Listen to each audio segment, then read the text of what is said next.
Wonderful. So as always, we're going to get started with a opening practice to really ground ourselves, be together today. And so I'm going to walk us through an emotional freedom technique. And so this is also known as tapping. Over 5,000 years ago, Chinese populations mapped out energy channels, also known as meridian lines. They developed acupuncture, and it's all about balancing any disrupted energy or qi. Tapping, emotional freedom technique, is a way to really help movement go through any of those places that are stuck, that are often impacted by our stress, by how we hold our trauma, by any anxiety or depression or any forms that we might be going through. And so we're going to walk you through an 8-point tapping practice, and we're going to do 3 rounds of it. And so as always, you're welcome to keep your cameras on, or you're welcome to take your cameras off. And Reese and I will be demonstrating, so you'll be able to follow along. For those who have never done tapping before, it is a light tapping process. You're not like banging, really hard. Thank you, Reese. You're just kind of hitting the surface of it. And we're going to walk you through the different points and talk to you about what it's opening up. All right. So we're first going to start with just a light chop to the side of your hand. And you can do either hand. Some of us are left or right hand dominant. You can change up hands. It's completely up to you. The side of your hand is connected to your small intestines. So your small intestine distributes nutrients all throughout your body. And it can also be where we store a lot of trauma. And the next round will give you some mantras to say with it. But this is connected to your small intestines. Next point is the top of your head. This is connected to your governing vessel. And so it really helps with the function of your brain anatomy. Your governing vessel runs all through the back of your head and down your spine. It's also where we tend to hold a lot of our overthinking when we ruminate, when we're really critical of ourselves. The next point we're going to go to is right here in between our eyebrow line. You can do one hand, you can do both hands. And this part is connected to our bladder. Our bladder helps remove liquid waste from our bodies. And we also hold a lot of feelings of just sadness in our bladder. We tend to clench in that area.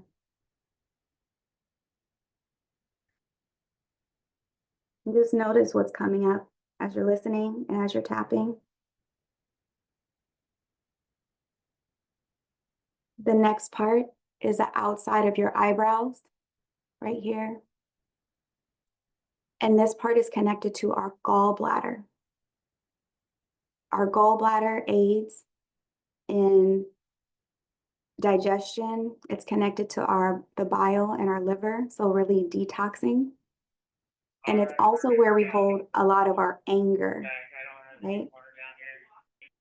If you ever notice yourself getting really upset, like these temples, right, are pulsating.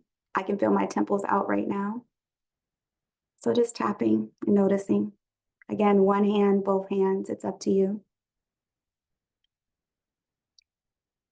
The next part is right underneath our eyebrows, or excuse me, our eyes. And this is connected to our stomach, which many of us know is where we hold a lot of our anxiety. And so if we're staying in a state of anxiousness, we're not able to digest information, the food. So just see if you can sense into the points in your stomach as you're tapping. Notice if there's any release, if there's any tension.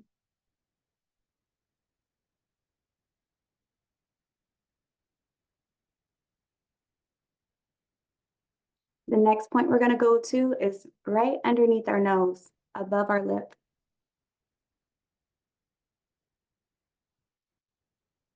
And this part is connected to our large intestines. It's where we hold a lot of embarrassment, guilt, shame. Mm.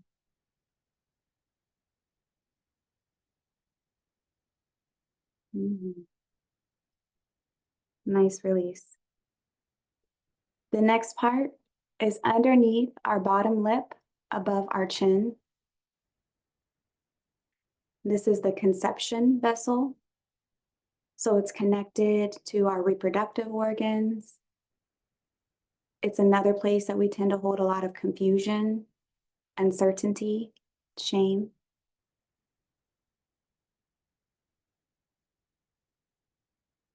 Just keep tapping and noticing.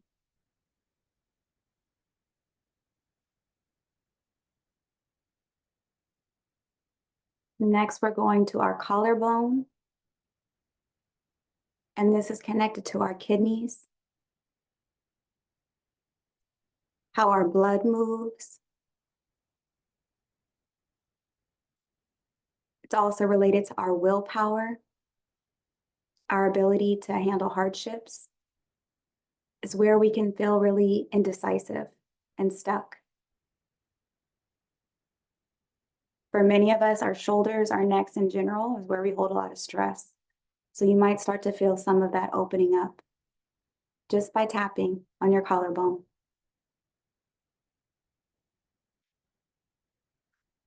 And you can do both hands, one hand.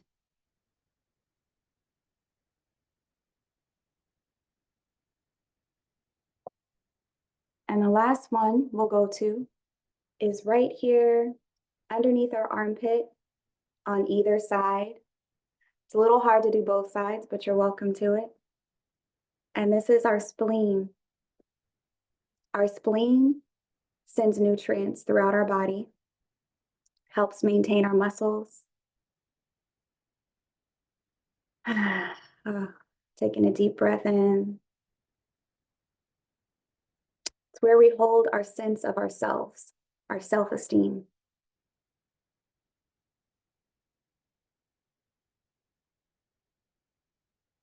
All right. Now for the second round, as we go back to tapping on the outside part of our hand, I'm going to give a mantra that you can choose to say in your head, out loud if you're by yourself. I'm going to pull it up on the screen as well. And this one is located inside of our December briefing.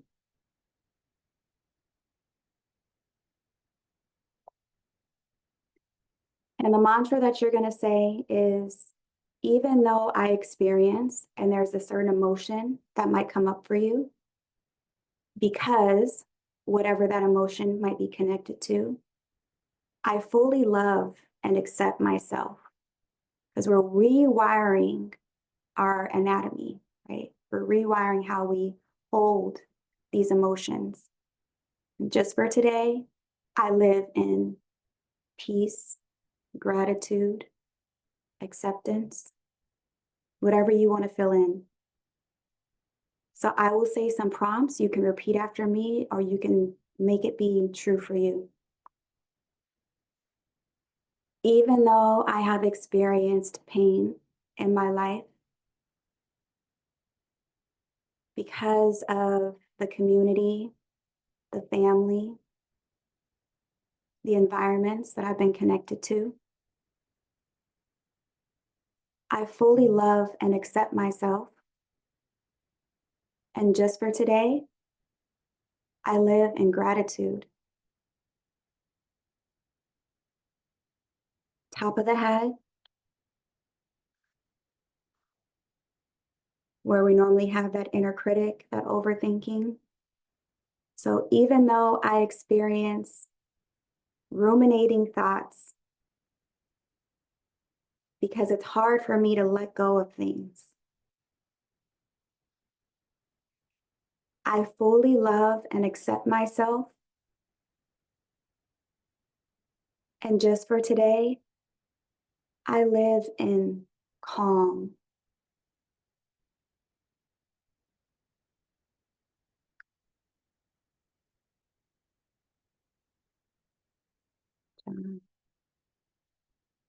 Now to the inner part of the eyebrow. Even though I experience sadness because of the harm that's happened in my life, I fully love and accept myself.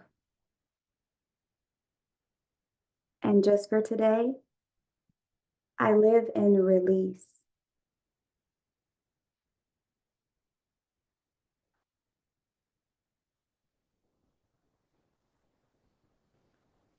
And now we're moving to the outer eyebrow.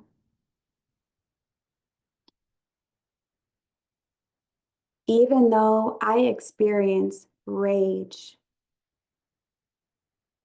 because of the injustices that happened to me and my people, I fully love and accept myself. Just for today, I live in love.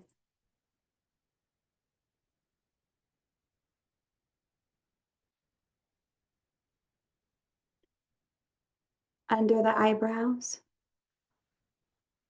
or I keep saying eyebrows, under the eyes. Even though I experience anxiety because so much is expected of me, I fully love and accept myself.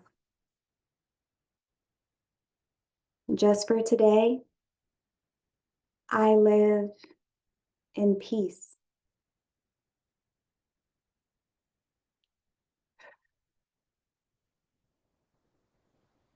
Moving to under your nose.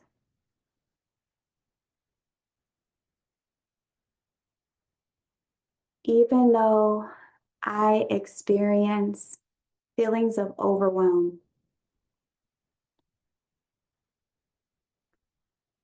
because there's a lot to do, I fully love and accept myself.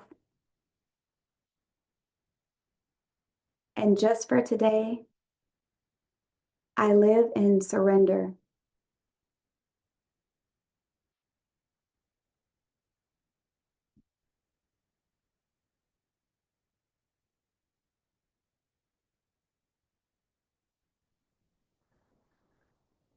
Moving to above your chin, below your bottom lip.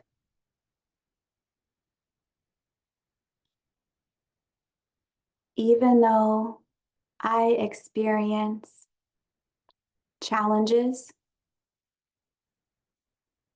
because I'm still figuring it all out, I fully love and accept myself. And just for today, I live in trust.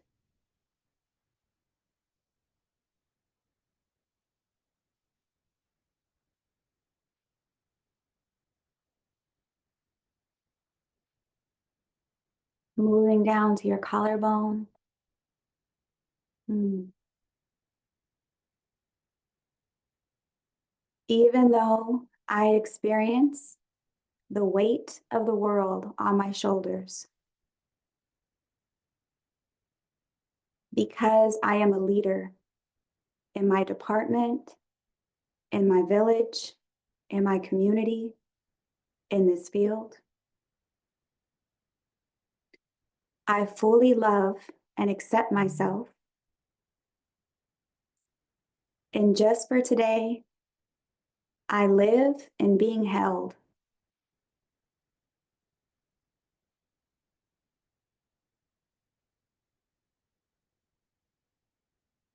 Last point, under your armpit, where your spleen, connected to your spleen. Even though I experience fatigue because it is the end of the year and I'm ready to rest, I fully love and accept myself. And just for today, I live in gratitude.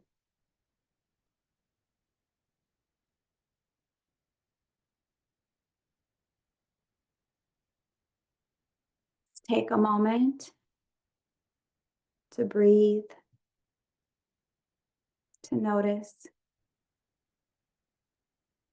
and to go back to tapping any part that still needs some support.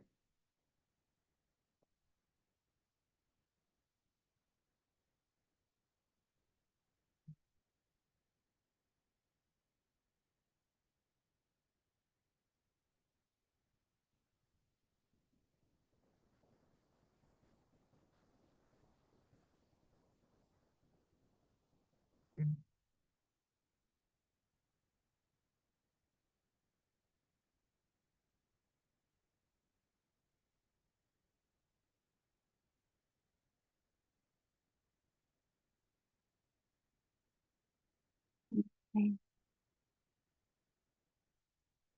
Thank you for participating.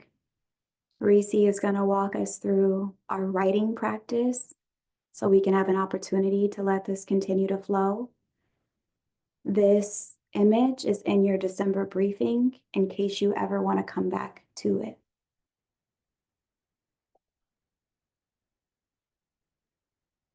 Yes. Thank you all for taking this space, right? Because this brief pause in our busy lives are very much needed. And this is a part of our day that is just for us, a chance to reflect and release any emotional weight that, whether we're mindful of it or not, we definitely carry as professionals. Our deep passion and commitment to the lives of children and families, to the work that we do. So let this moment be yours, a moment to step out of the constant doing and simply be. So thank you for that, Niche. So as we move into our reflective journaling, um, I want us to resurface these talks of positionality that we've been introducing since last month, and reflect on your individual roles, whether law, advocacy, childcare, education, policy. And take a moment to reflect on these unseen burdens that we carry, these burdens of responsibility, of frustration when systems fall short. I've heard a lot of that in here, right? Burdens of emotional impact from the stories we hear, from the experiences we witness every day. And to move forward with clarity, we must first honor and release these weights. So we're just gonna do some intentional and mindful journaling to do so. So please, whatever you feel comfortable in grabbing, whether that's a pen and paper, a journal, your phone or keyboard. We're gonna drop the prompts in the chat. But first reflect and then flow. What is one challenge, story, weight, or issue that you have carried into this work that feels heavy on your heart or your mind?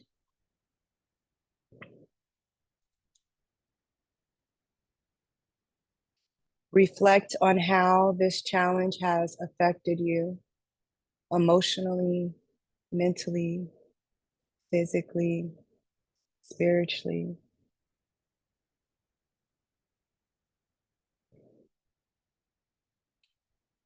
And then also take some time to reflect on what you would like to let go of so that you can lead, serve, and support more effectively. Keeping in mind, this is journaling. So no one will see these words. Please write freely, honestly, and without judgment. We'll give you a few minutes to do this. The DJ Niche, are you able to play? Or would you like me to?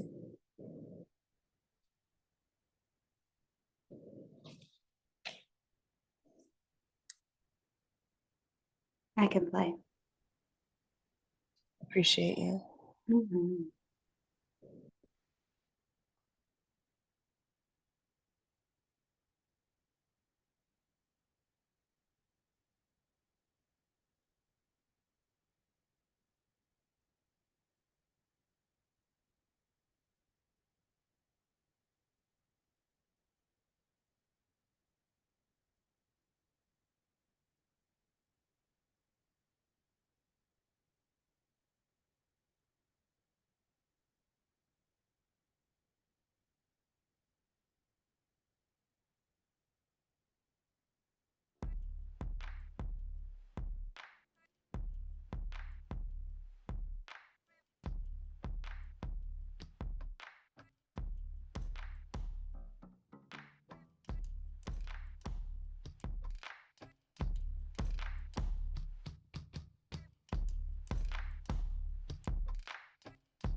Come to your river. I will come to your river. I will come to your river. Come to your river. Wash my soul. I will come to your river. Wash my soul. I will come to your river. Wash my soul again. Carry away my dead leaves. Let me baptize my soul with the help of your waters. Sink my pains and complaints. Let the river take them. River, drown them. My ego and my blame. Let me baptize my soul with the help of your waters. Those old means so ashamed. Let the river take them. River, drown them.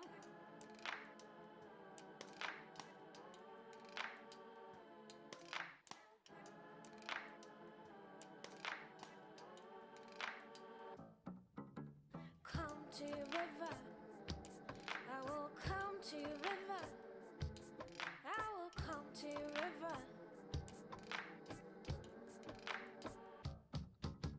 Come to your river. Wash my soul. I will come to your river. Wash my soul. I will come to your river. Wash my soul again.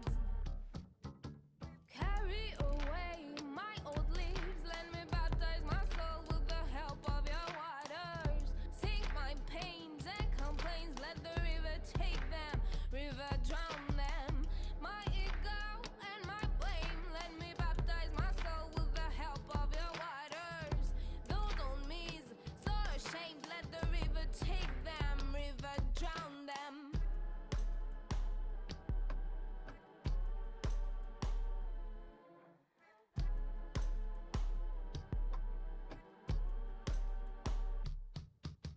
Come to your river. I will come to your river. I will come to your river.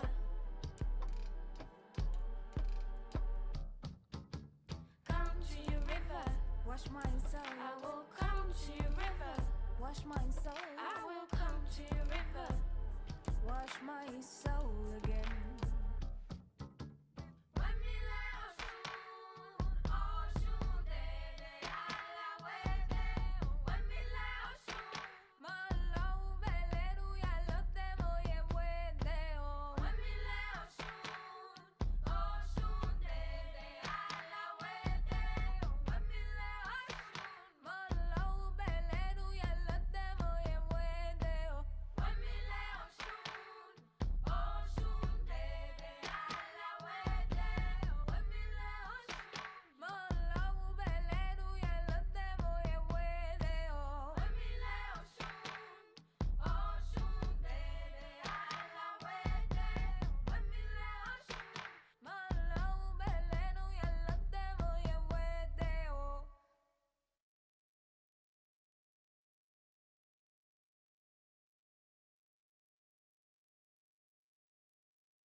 All right. So as we are reflecting, excuse me, I just want us to do a little bit of written visualization. So just repeat these words in your mind or quietly to yourself as you're also reflecting on what you wrote and responded to in the prompts.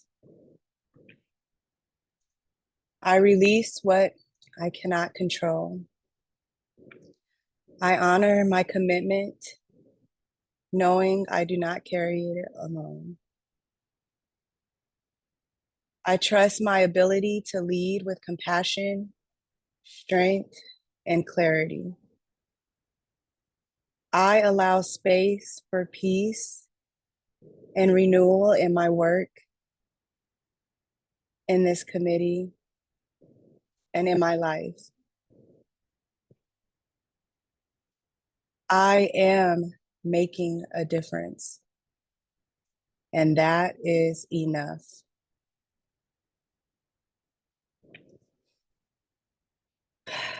And as we close, I just invite you all to imagine this group, all of us, healers, leaders, educators, advocates, judges, standing together as a circle of light. Each of us has faced burdens, right? Each of you have hopefully chosen to release them today. So now see the light from each person, each position that we come from, growing stronger and more collective, connecting across the space, even across the screen. This is our collective strength. So I thank you all for just taking this time to show up for yourselves.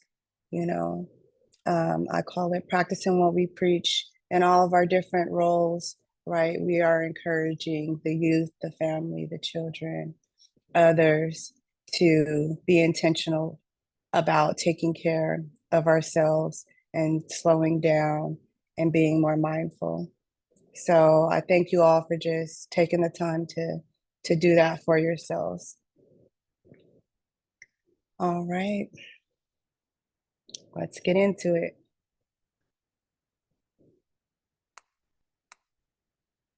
Thank you, thank you. Yes. We got to set the tone every time, y'all, every time. So we are going to go ahead and invite those that are ready to come back on video. Thank you. So good to see faces. And just an out breath. All right. So we are going to go into the content for today. But as always, we do want to invite if there's anyone that wants to share either in the chat or off mic, any parts of if this was your first time doing a tapping practice, impact, being able to have the time to write, ground, if there's any parts that you would like to share.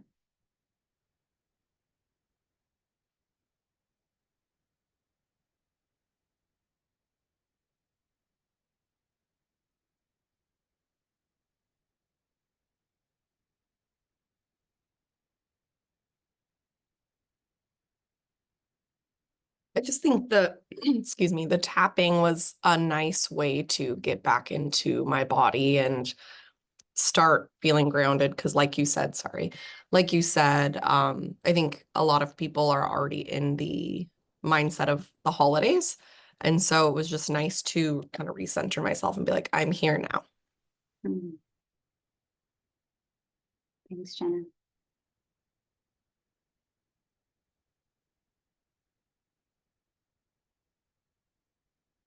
I appreciate being reminded to put down the things that I cannot control. As a representative of the Oregon Health Authority, I am often in the position of representing the entire children's mental health system, which I cannot control. And, you know, I know that it is often difficult to sort of point that out to others. And so, I sort of hold a lot of people's feelings about the entire mental health system for others. And so I sort of get that put on me, and, being reminded to sort of put it back down is very useful. So thank you. Indeed, indeed. No, that's everything. All right. So I'll go ahead and walk us through the agenda. So everyone should have this access to this. That was email. There's a link that Asha dropped into the chat. As always, we start off with our team building. And now we're going to go into our planning and discussion part. I don't believe Tim is in the space yet, but we wanted to, honor and save space. There was a couple of questions lingering for the DA from last time. And he also had some data from Marion County that he wanted to share. And if we don't get to hear from him today, then we'll make sure we'll send those slides out at another time. We're going to go over, we're going to use our mural board and kind of go over what we have started to collect so far, because we have some themes that we've been seeing, and we're going to vote on those themes and then start to self-organize into some breakout groups based upon those themes. And then we're going to take a break. Okay, so the break won't be at the top of the hour, but it will be around 10:30 or so. And then we're going to go into the information, the educating part of the section. So you'll be hearing from us as facilitators this time instead of a guest speaker. We are bringing back the 4 Eyes of Oppression because we didn't get to go over that content in November. So we're going to be going over it today. Asha, would you mind dropping the December briefing into the chat? That way it's at the forefront of people's browsing capabilities. So we're going to express what it means to design in liberation. And then we're going to go into healing-centered engagement and teach you all about the 4 pivots that we should be mindful of if we're really wanting to operate in a healing platform. Then we'll take another break. And then the last part that we'll go into is each person will create their own healing-centered engagement action plan. If you don't get it completed in those 15 minutes, it's going to be a personal plan for yourself, like going into the new year as a part of this committee.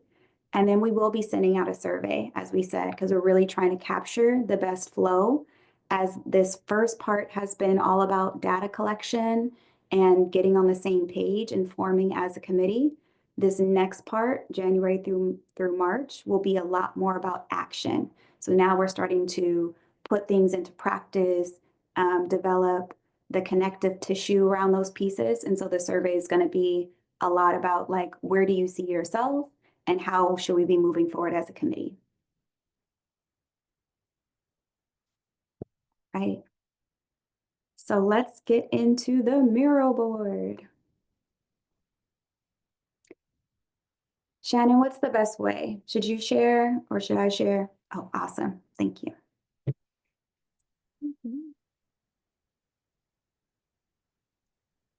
So just orienting folks to our mural board. I will also drop the link in the chat if people want to access it.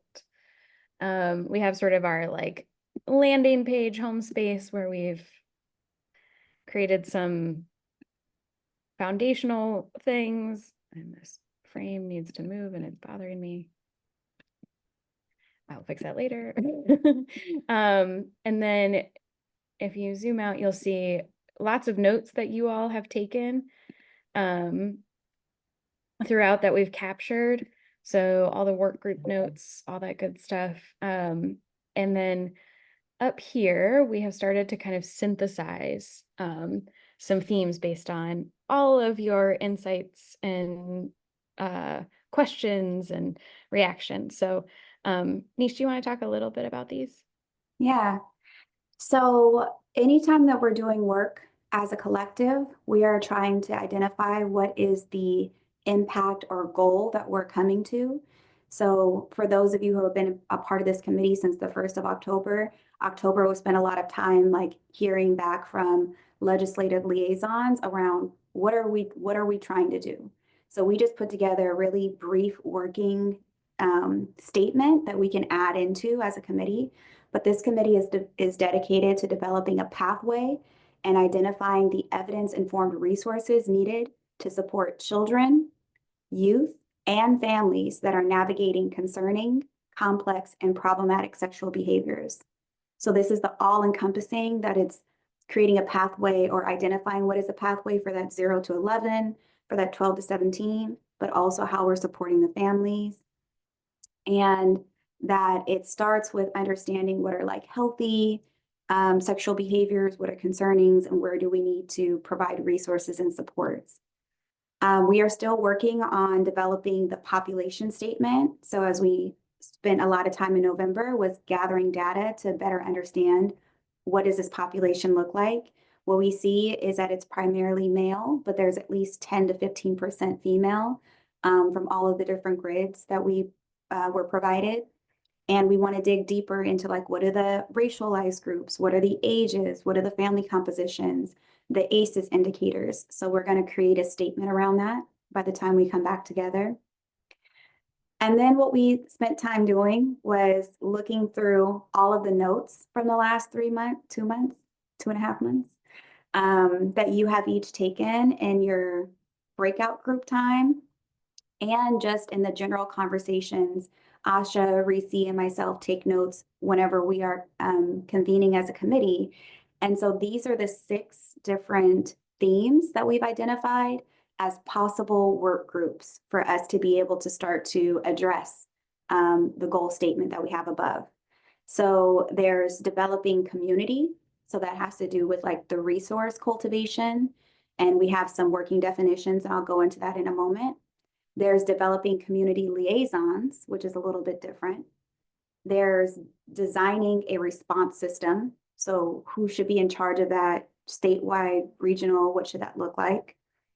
Expanding mental health, behavioral, and physical health options. So the different components of that regarding the SOTB board and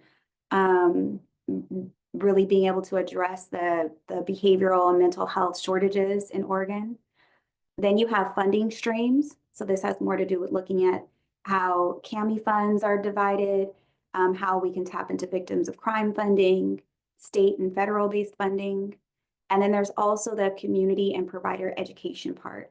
So much has came up around how are we creating values as a community? How are we educating parents? And really understanding what age appropriate developmental behaviors look like and when to be involved to support families around those things. So if we scroll to the right,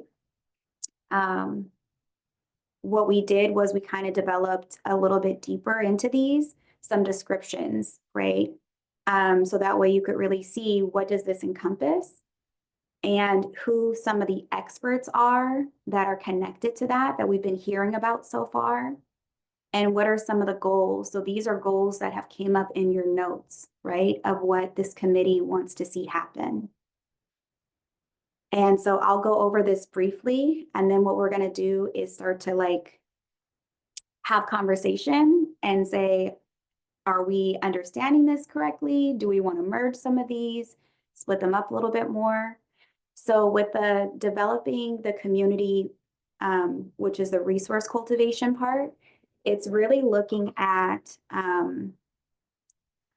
what exists out there, right? And so I love the example that we received from Captain Buck around the situation tables and how there are shelters that come together and community providers and professionals that come together and really are able to take one family at a time and really unpack like what is available based upon where they live, based upon the schools that the kids go to. And so this work group would really be focused on starting to create those. So who are those community members? Who are those organizations that can assist with diverse language needs, how can we strengthen relationships with local organizations? Because we were also hearing how important it is to like build up the trust and really come to a place of mutual aid and understanding. And what the additional part that we wanted to hear a little bit more about are what are the organizations that can support the experiences that families have that lead to problematic sexual behaviors. And so what we saw through the OIA data were the common ACEs or adverse childhood experiences. So even though there might not be as many therapeutic options specifically for PSB, that there might be grief support groups, there might be domestic violence shelters, there might be substance abuse treatment facilities, all those different types of entities that exist out there that can help provide support before it gets to PSB. And the other part that came up a lot was not really understanding the different organizations that are available at a statewide, on a statewide level or regional level, or ways that regions can support one another. So this is just a snapshot. You will have some time to add into these after we go through them all. Please feel free to unmute and ask any questions along the way as well. So complementary to that, but we decided to put it separate, is developing community liaisons.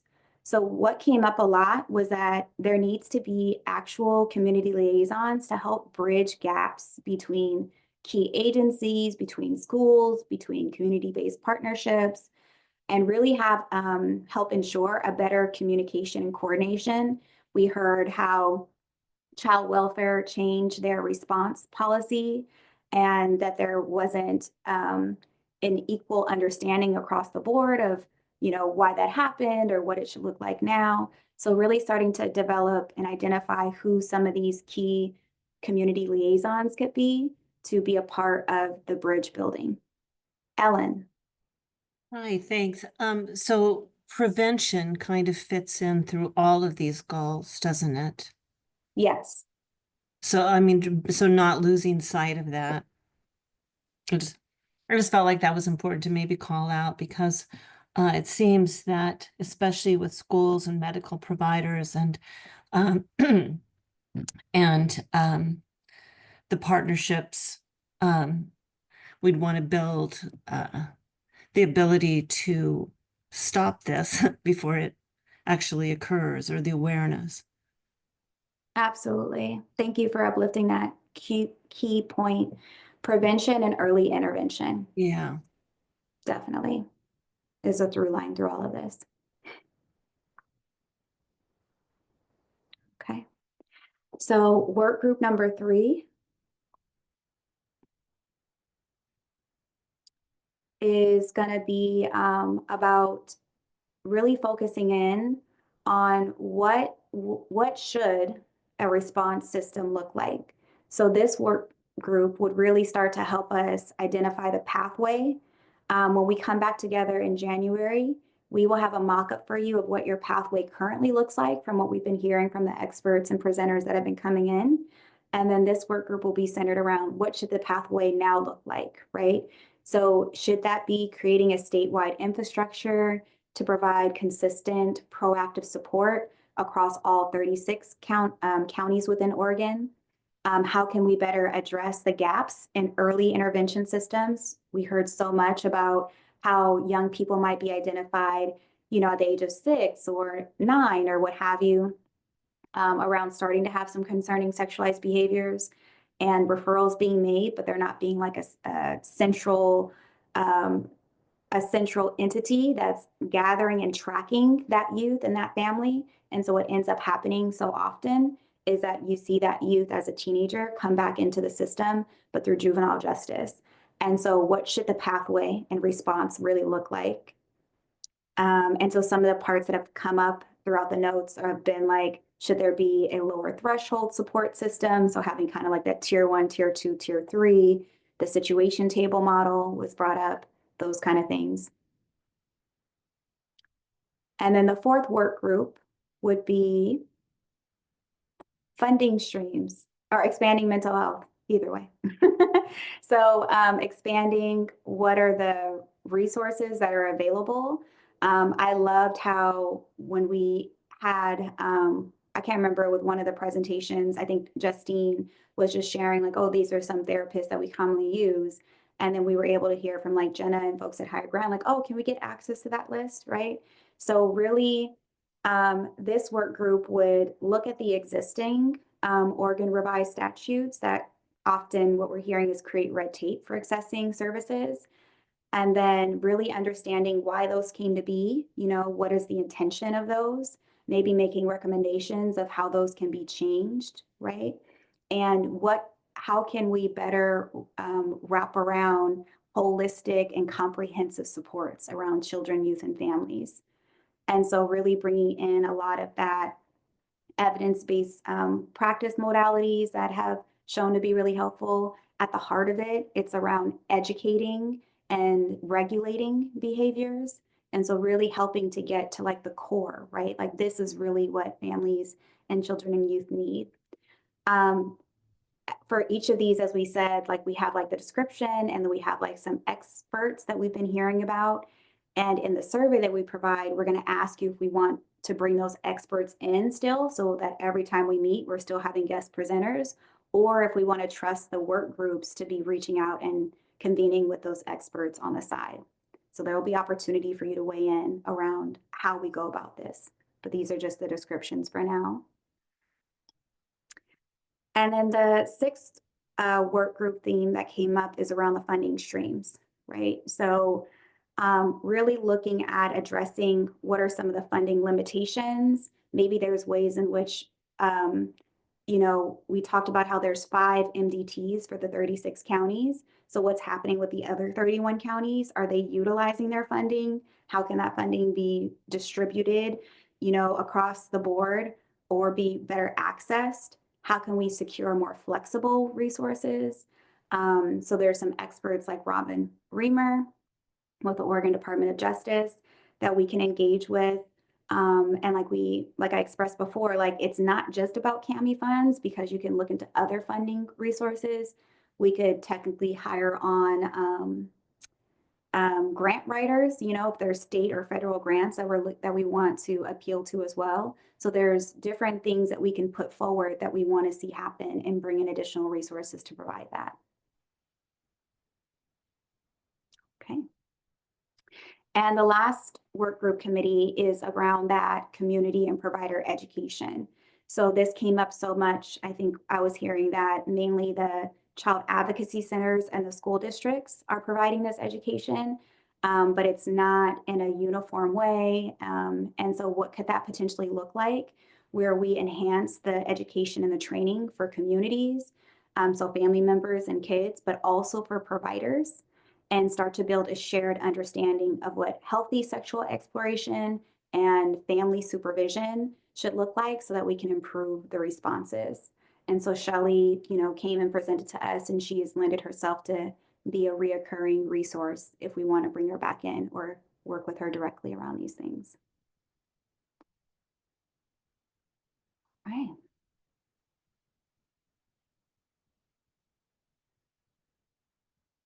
So that is a breakdown of the 6 themes. And then, well, we would love to hear from you. And I think Shannon developed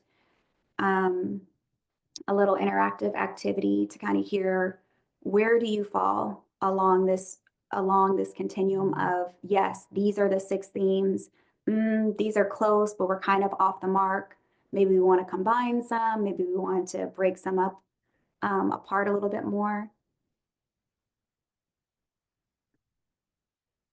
Yeah, so Gradients of Agreement is a framework that was developed really in that when decisions are really big and consensus is essential. So when there's high stakes, it might be on a long-term project, might be require a big investment or requires high autonomy, or is just something that's really difficult. And I feel like creating a new pathway is all of those things. And so wanting to share this framework as a way to sort of acknowledge that there's a continuum between yes and no. And we want to try and figure out where everybody kind of sits. So for this, a 1 is 100% agreement. Yes, I really, really like this.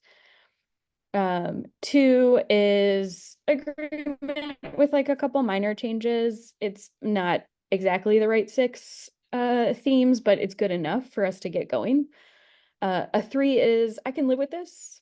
Feels like safe enough to try. A 4, which I imagine does not really apply to this group. This is sort of a like, abstain. This doesn't have a major impact on me. A 5 would say we need more discussion. I'm not really sure. I have some questions. A 6 is that I don't really like it, but if everybody agrees, I won't hold up the group. And then a 7 is a serious disagreement. I'm not on board. Don't count on my support for any of these 6 themes. And then an 8 is a veto. That is just like hard no, can't move forward. So what I would love is if folks felt like I'll switch back to the 6 themes. If you want to put into the drive, there we go. Put into the chat where you fall on that. 1, 2, 3, 4, 5, or 6. Let me reshare.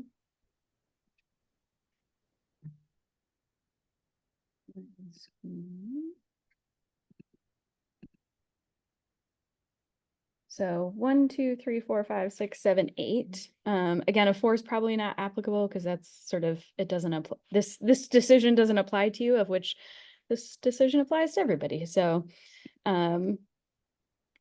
thinking about these 6 themes, do these feel like the right areas we need to be exploring going forward in order to envision a new pathway?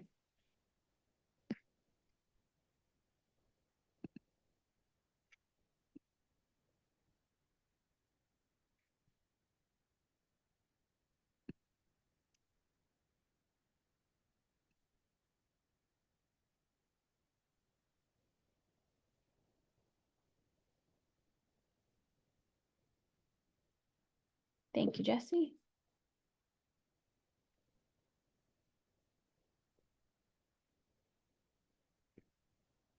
Thank you, Jenna. Okay. Yeah. Debbie's got a question. Yeah. I'm a little just. So one, the detail was gone through pretty fast, and my fault, I've been out the last week, so I haven't had any time to kind of prep in advance. But I'm stuck because the major headings I kind of get, and I can get behind most of them, not all of them necessarily. And the detail, I'm not so sure about how it's being like laid out in terms of the detail underneath. So I'm not really sure, like, how would you suggest then voting based on that kind of confusion for me? Well, what I'm seeing so far, I'm seeing like some 2s and 3s, but I'm also seeing some 5s. So for me, that resonates with where you're at too, Debbie, where it sounds like we just need to have deeper conversation about this. So I think that the main part that we're trying to grasp is if these 6 themes are the important themes for us to have going forward, the details that are underneath them are flexible to be changed. The details underneath them right now are literally just us combing through the notes from what's been said and plugging in where those notes match with those themes and how we came up with those themes. So if we need to move some of those details underneath a different group, so that way there's not duplicative work that's happening, that's absolutely what we can do in the next session. I think today's section is more so about, let's talk about it. If these 6 themes are not the right themes, what should they be instead? Or maybe we feel really strongly about 3 of these themes, but we need more time to develop out some of the other ones. But to answer your direct question about where you vote, I think that is like around the 5 or 6 where we're seeing some of the other folks at. Thank you. Mhm. Jenna? Yeah, something that I think is also challenging, it kind of comes back to the population statements, right? And like how we're describing PSB versus CSB versus ISB. And so like I think that could be challenging too, because I think there are already pretty good systems in place and like resource cultivation and things like that for the 13 and ups. And so when I'm looking at this, I'm really thinking about like 12 and under. And for 12 and under, and like my expertise in that, I think just from a mental health perspective, that's what I voted on. So I wonder if that's also creating some of like the differing numbers, is like there are already some of these systems for like half of the population we're talking about. And then also just like a brief little thing with the population statements, I also wonder if we need one for like 12 and under and then like 13 and up, because they are pretty different populations. Like for 12 and under, the amount of problematic sexual behaviors is split pretty evenly between boys and girls. So girls are engaging in PSBs just as much as boys when they're younger. It's when they start kind of hitting puberty or getting older that then it becomes much more male dominated in regards to those behaviors. So just those are some thoughts on my mind. Thanks, Jenna. And it sounds like Darian and some others agree with needing to spread out the age differences. Yes, JJ? From the education standpoint, I put a 5. I'm actually leaning more towards a 6. We really only heard from Shelley Rutledge from the Salem Kaiser School District, and the majority of our school districts are rural in Oregon, and she comes from a very large educational system in our state. And I think that there are other voices in the educational system that we could hear from and learn from. There's also programs within ODE that do support this work. And so I'm not sure that everyone has a full view and picture of exactly what there is out there in regards to this work.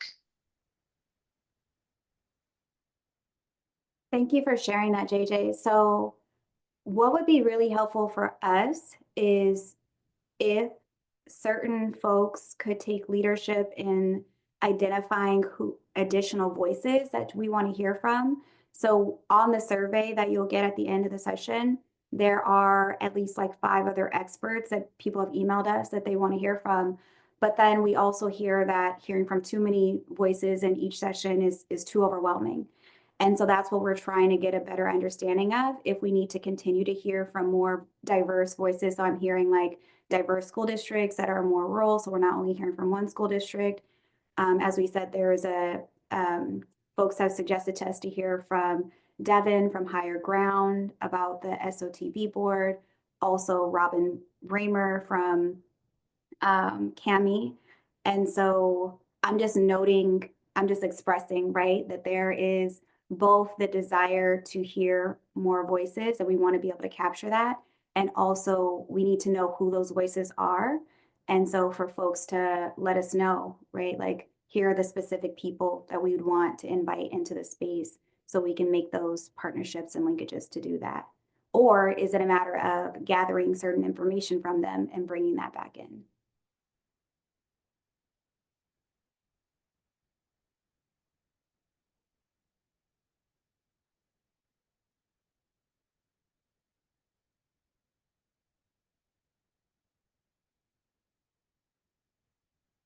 Okay.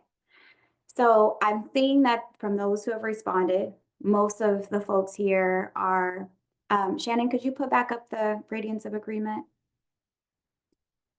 Most of the folks in the space have expressed being at a 5 or 6, though we do also have some folks that are at a 2 or 3. So there are some folks that support it but have some reservations, and there's some folks that don't like it but will support, and that we need to have more discussion. And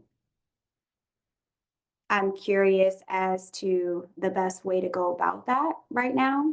So should we go through each of the themes and say, yes, this is a theme, no, this is not a theme, I'm hearing the need to spread out to have a 0 through 11 and 12 and above, not just with a population statement, but maybe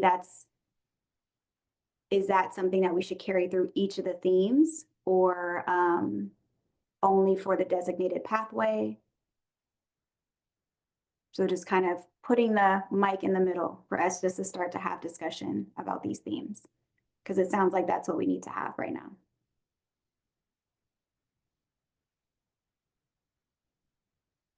Melanie. I guess I'm wondering how much we need to do around the, let's say, 13 and up, because our systems already seem to really support that. It's the 12 and under that we don't have any universal language or approach or system to document or track or pay attention to what's going on with that population. And, you know, of course, I'm more rural, but, you know, we provide services to youth who are 13 and over, and they seem to have a pretty good system in place. Okay, so I'm noting that one full work group theme that we need is specifically the response, language, and resource cultivation for 0 to 11. And I'm seeing some head nods. Probably around more like 0 to 12. 0 to 12. That's my opinion. That's what I've seen. I don't. Okay. Jesse?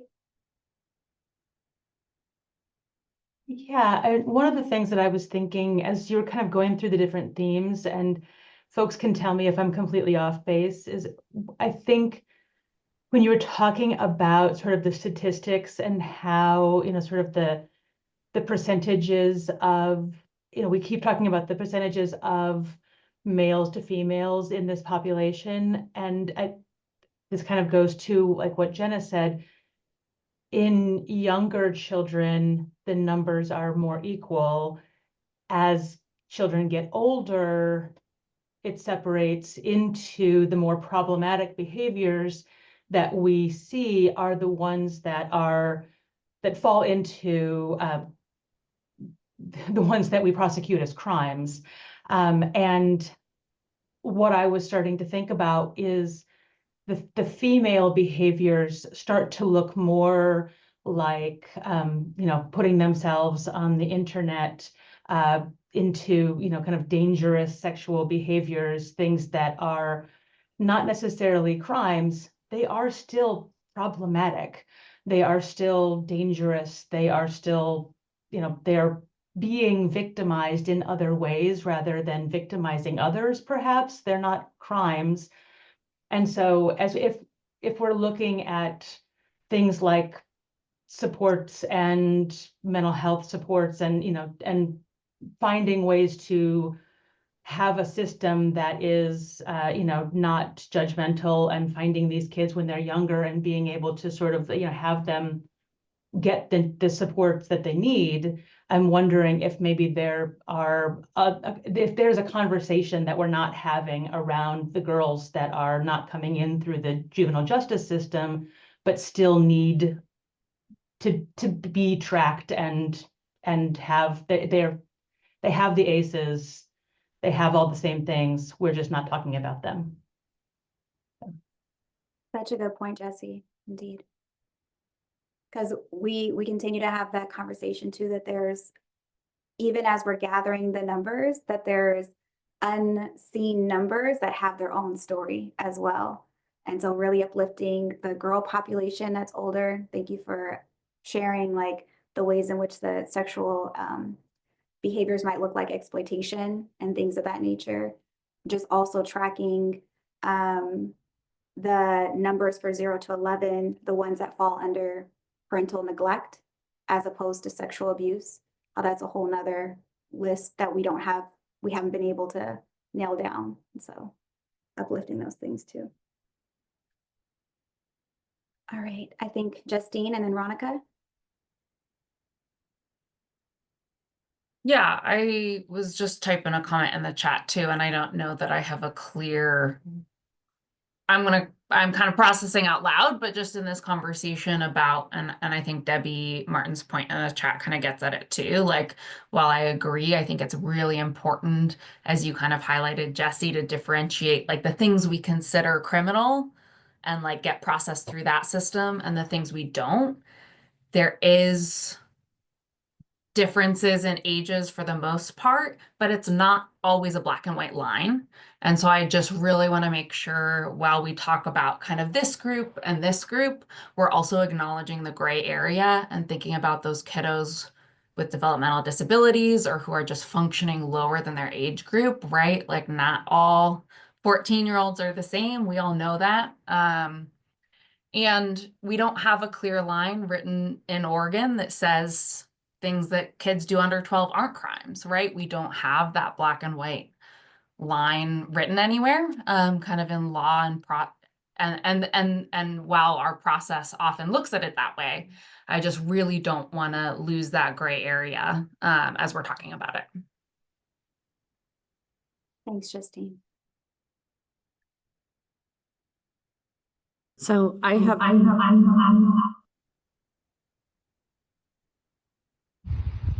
Can you hear me okay?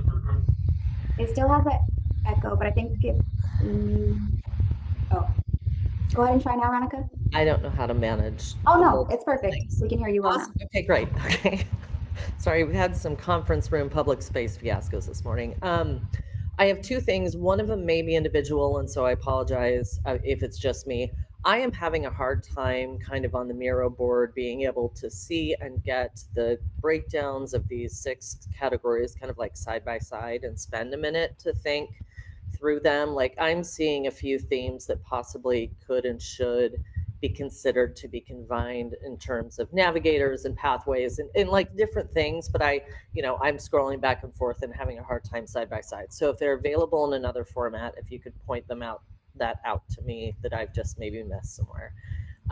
Second, and I think this is building off of Justine and also of Jesse, we have this kind of population, and while we do have this potential pathway for kids over 12, if they go through the juvenile justice system, there is this huge population of youth over the age of 12 that just don't meet that threshold, right? That have the same needs, that have the same, especially when you consider, incorporating prevention into that. There may be these acting out behaviors that are not significant enough for the juvenile justice to pick them up, whether it be for adjudication or for some level of diversion. There's just such a wide spectrum that aren't even getting to that place that I don't want to lose in the fact of them being potentially underserved in the conversation. So thanks.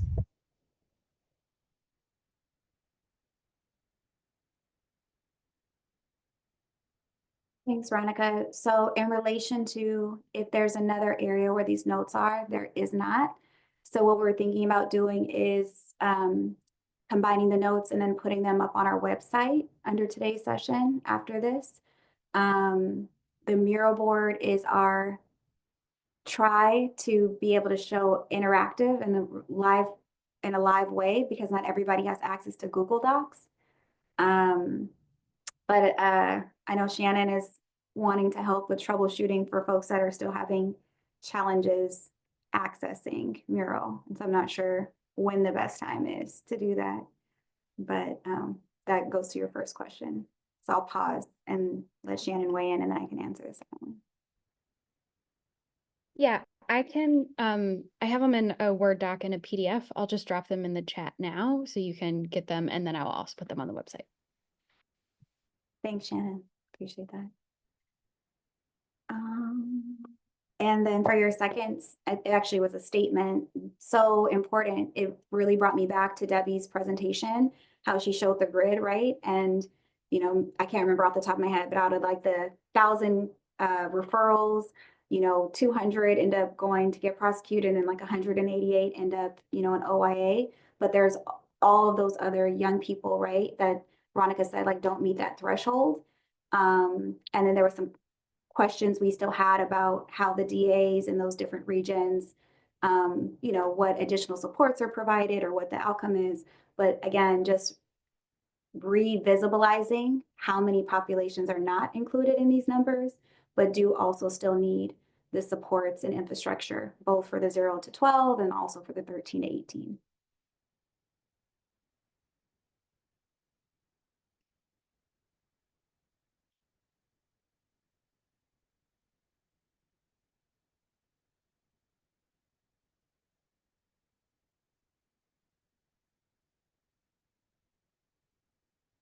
Okay.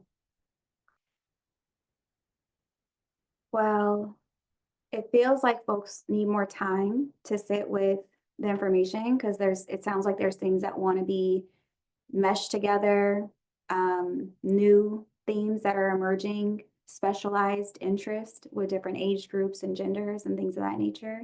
So as Shannon is getting those notes together, I would say let's go ahead and take our break now. We will drop it into the chat and let's come back at 10:35. And so what I would love is if folks could take a 10-minute break and then also take 10 minutes to look over the notes and make your reflections. So when we come back, we can get like specific, like, all right, and we can start to work on that behind the scenes over the holidays. Well, after the holidays, we're not working during the holidays. So we will return in 20 minutes at 10:35. And Shannon has already dropped those in the chat. We'll see you all then. Thank you.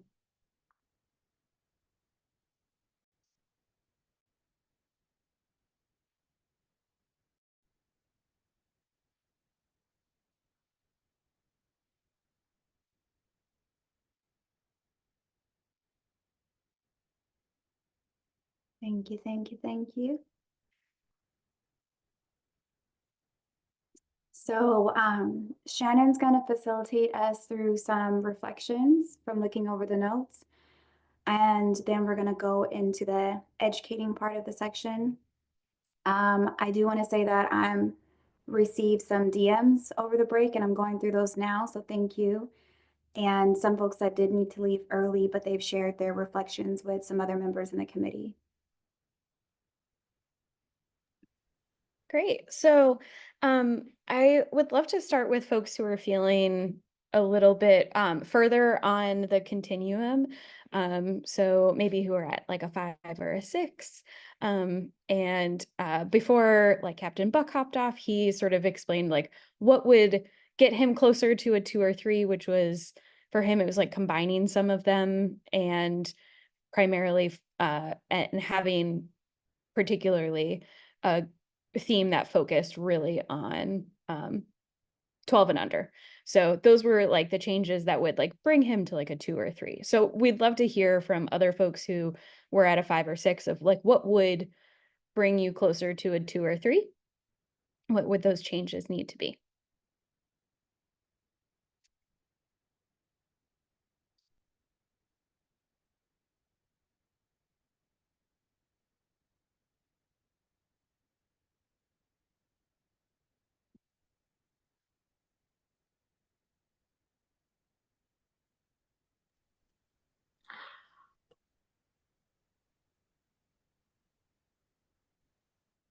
I can, You're good now, Robbie. And Ronica, when you're ready to speak, I think if you, last time when you unmuted the Portland Glisten, there you go. Then we could hear you clearly. This is so difficult today. Perfect. Sure why. My 2 thoughts, one of my questions was around whether or not the identification of having a navigator as a separate entity, like separate to the pathways, work group identification. I just wonder if those shouldn't be consolidated. I'm not, the navigator piece is, so kind of integrated, I think, with whatever pathways and structure. And then also, funding obviously is the other piece of that. And so my concern would be, I think, that one being able to sustain itself independently. That's all I have. Yeah. And then Robbie, I know you have your hand raised. So I guess in looking at like how we get these referrals, it seems like, you know, we have 5 counties that have created programs that are going well for them. They are metro counties, for the most part, but, and counties with resources, but I think, you know, creating, it's possible to create kind of similar programs around the state. And so I feel like we should be looking to them and trying to model what they're doing. And then, you know, obviously the thing that's going to be problematic is treatment services statewide. But at least, you know, the model that's in place, I think is with those folks is the best ones in that's where the referrals are going, right? We get referrals from law enforcement, we get referrals from CACs, and we get referrals from DHS. And so the people that are sitting at those MDTs are the groups that are going to be engaged. And it sounds like in Marion County that involves the school district. I don't know if school districts are involved in the other counties or not. I think that's, you know, an important piece because they can provide safety and, you know, and services within the school, not treatment services, but other services within the school district. So I feel like sometimes I see, I see some of the bullet points and I get a little bit confused about where we're at. I feel like we're kind of moving into the, into space and not kind of focused on where do we need to be, how do we create these systems, and then, you know, who are the best folks to be at the table to serve these kids. And I also will just say, with regards to that, I'm also on the SOTV board. That board was created for a reason. We had a system in Oregon where people were providing services to youth with problematic sexual behaviors or legal sexual behaviors, kids and adults, that were wholly unqualified to do it. And so it's an important thing. And I think assuming that they're not always evidence-based is wrong. I mean, Jenna is a provider, Melanie is an SOTV provider. They have to do extensive hours of training and work in holistic environments and be holistic with families. And so the real issue is that we don't have enough because it's such a stringent process. And so I think, you know, turning the focus to not how do we, rather than lowering the bar, how do we create avenues for people to want to get into this field and to want to help kids, especially younger kids. And, you know, Higher Ground is a program that is really doing a great job of bringing in kind of new folks in the field and helping to train them, I think, with the hopes that they will then move out into other parts of Oregon and support kids around the state, which is also might be nice to hear from Devin.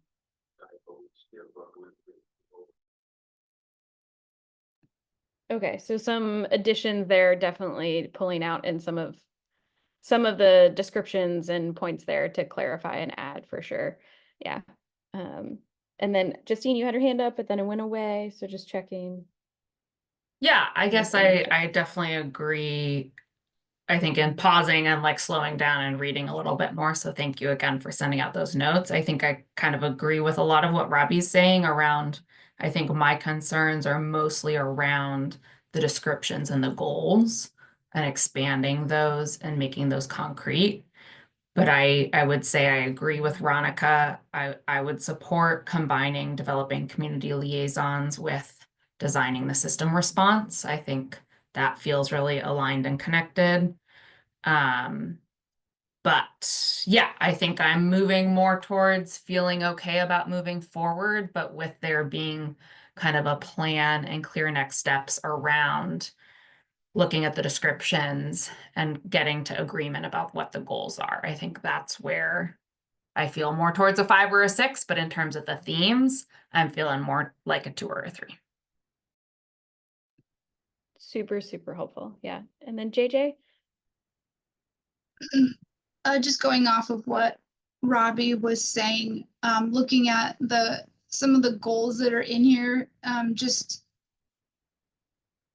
restating, and I'll take responsibility for this as the education person on the committee. Is I think there needs to be more understanding of what education provides in this work, specifically around sex education in schools, the MDT support that our schools do, specifically my program for school safety and prevention, which I added in private chats. It seems to me a lot of work was done. The last time you all met, I was actually at a school-based mental health conference in Florida where they were talking about bringing in this work with trauma-informed practices to support school-based mental health. So I apologize I wasn't here, but I think that for me, really where I'm at is that I don't want the focus goals to be things that we already have and to use up time that could be spent on other focus goals that would actually get us somewhere. So.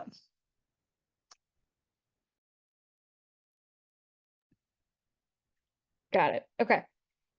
So if we take the suggestions and build off of that as sort of proposals of combining the community development and the designing a response system, those were the two, right? To combine? Yes. Community liaisons. Community liaison, sorry. Yes, the first two. So if we combine those two and then we get down to just the 5, with the idea that sort of we're like tight on the theme, but sort of loose on the goals and descriptions right now. And those are iterative. We will update those, refine those, change those. If that is sort of the consensus, how are we feeling about that? If you can put your number in the chat. And just something I wanted to add, what's in there right now under the goals are loose and they're literally just taken out of the notes that you guys all sent to us. So once you guys get into these work groups, you will be defining, you will be creating the description, you will be creating the goals. We were just trying to capture the notes that have been reflected to us and just put it up there for you to have conversation about. These aren't like our ideas that SOTB needs to be, you know? So we just wanted to capture like, there's a theme around mental health. More conversation needs to be had about it between the 6 people on this committee that have expertise on it that want to advance and reflect that back to us. So I just wanted to put that out there in case we didn't do a good job describing that earlier. Yeah, Jenna? Yeah, I am curious if it would also be helpful for us to determine like whether we are splitting the age groups or whether we're having to work 0 to 18. And like, I really appreciate people bringing in the fact that this is pretty gray, and you're right, there are like 15-year-olds who are have developmental delays. And I think also a lot of what I see is as long as they're 13 and over, if their behaviors meet like the standards for illegal sexual behaviors, they're still charged. So like those children with like developmental delays or adolescents with developmental delays, like I have them on my caseload. They are adjudicated even if they can't aid and assist 3 times in a row. Like eventually they do restorative services until they can or they don't, but I've never really seen that. And so I'm just one person. I am totally open to other perspectives, but from my perspective, once they meet that age, generally they're going to be adjudicated. And so again, I think it would be helpful to know, are we looking at 18 and under, or are we looking at 12 and under? Because there are already systems in place for that 12 and up. Yeah. I think Veronica's reflection about how each group needs to be considering both populations is an important component. I think what is a possibility is either or. So either in each, say we narrow this down to 4 specific work groups. In each one, there needs to be designation around these are the supports and resources and evidence-based practices for 0 to 12. And then this is the same thing for 13 to 18, depending upon what your work group theme is. I do also want to reflect that I'm hearing these nuanced parts around developmental delays, around gender, and so that might need to be its own work group theme, right? So I'm just also putting that out there too, that if there's a need to want to focus on, you know, a specialized subset of the population just to be able to make sure that that voice is being heard more, then that's something to put out there too. And also want to just kind of re-emphasize that even though the pathway is clearer for 13 to 18, that there's still a lot of gray within that if it's not an OYA pathway, right? So we need to be able to show what is parallel to the option of going through an OYA for that age group as well. Or I think county probation as well. Mm-hmm. Yeah. Okay, so yeah, so it sounds like then, for example, like with the number 6 community / provider education group, then there would be one that focuses on 13 and up and one that focuses on 12 and under. Mm-hmm. Okay, perfect. Thank you. That's definitely helpful and clarifying. Yeah.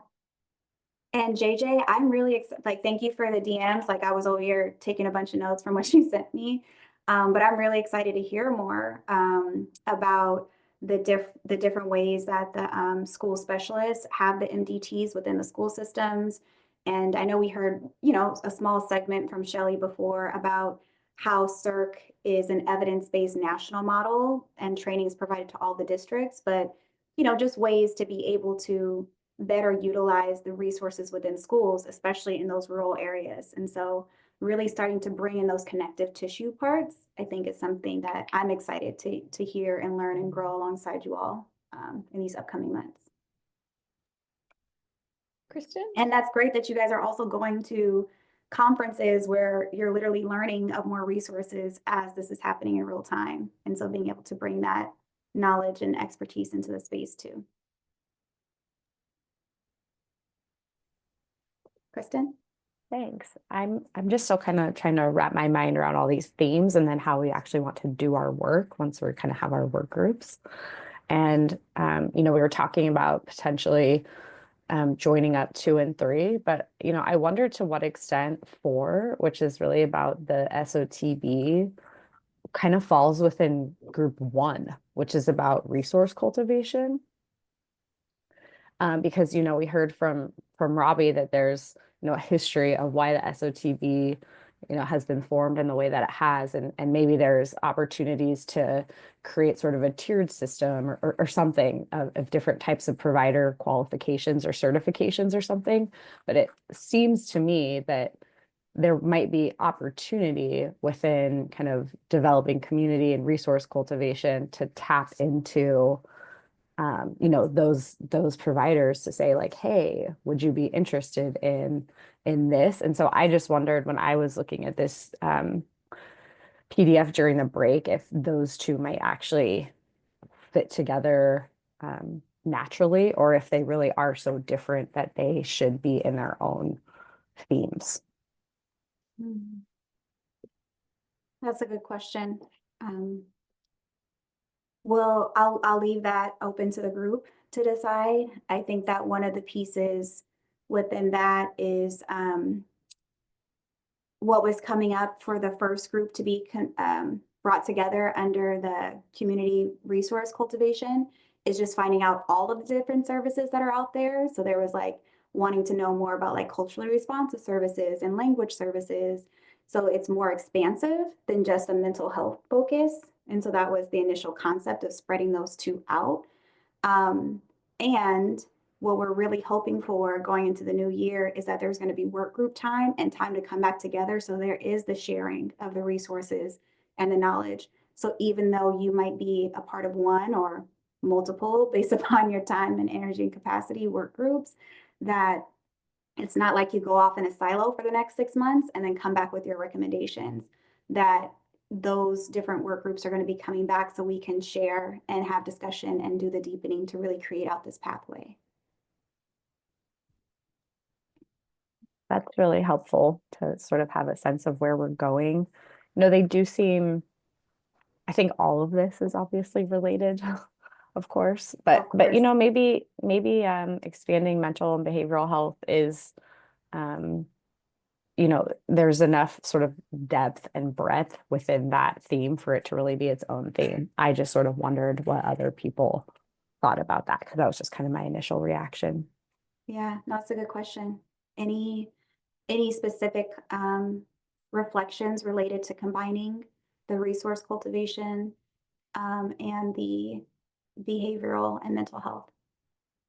Robbie? Just in looking at expanding, well, for starters, I agree with Kristen. I think 1 and 4 are really related, and Debbie had to step off, but she'd actually sent a note saying the same thing. And in addition to needing to just cultivate new providers that are certified, I think one of the things too that we could talk about is in the SOTB information that I sent the juvenile practice standards, and then there's also practice standards for youth with disabilities or people with disabilities. And so maybe that's the question is, can we create practice standards for, not us, let me be clear, treatment providers.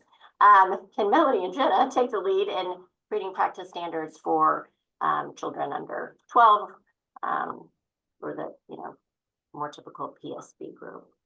That seems like it would be more beneficial. Okay. Sorry, I'm having a hard time tracking. So are you saying that, Robbie, that should be, that creating practice standards should be what goes underneath the behavioral mental health?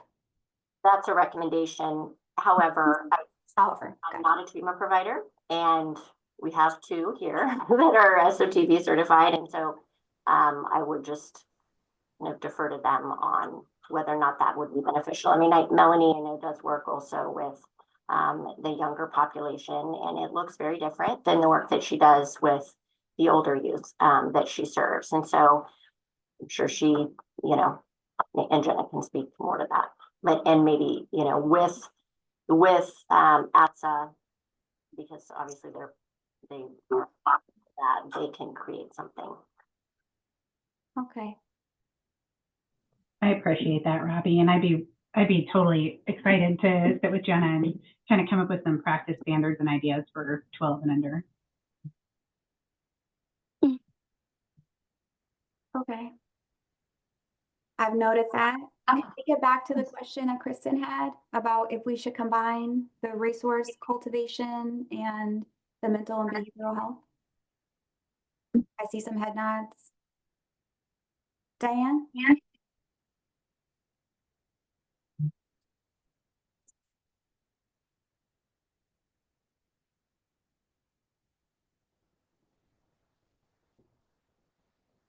Okay.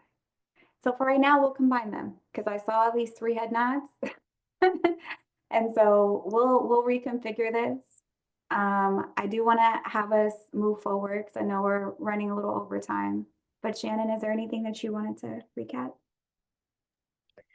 I just appreciate, and I think in the coming to consensus, you know, I think it's really is this good enough for now, safe enough to try as work groups? And it feels like we've got to, yeah, it's good enough for now, safe enough to try. Within the work groups, we're going to sort of sort as what we want to, what the goals are, what the description is, what the priorities are, all of that good stuff. So just appreciate you all helping us organize as a team and sort of co-create this and come to consensus as a team. So thank you.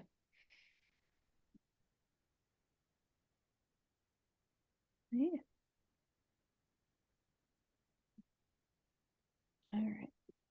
So our next section, we're gonna move a little bit into like learning space. So I don't know if folks need to like wiggle their toes or roll their shoulders back or something and get yeah, get a good neck roll.